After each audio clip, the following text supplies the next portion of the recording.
নমস্কার।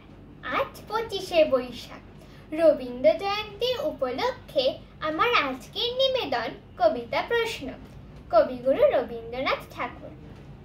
মা গো, আমায় ছুটি দিতে বল, সকাল থেকে পড়েছি যে মেলা। এখন আমি তোমার ঘরে বসে করব শুধু পড়া পড়া খেলা।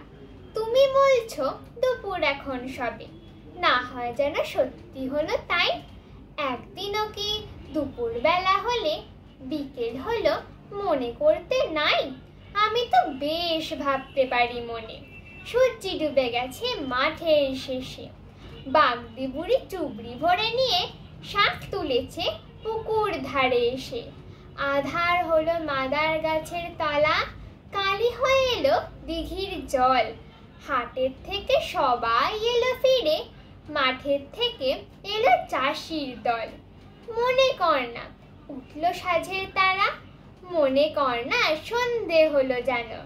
রাতের বেলা দুপুর যদি হয়, দুপুর বেলা রাত হবে না কেন? নমস্কার।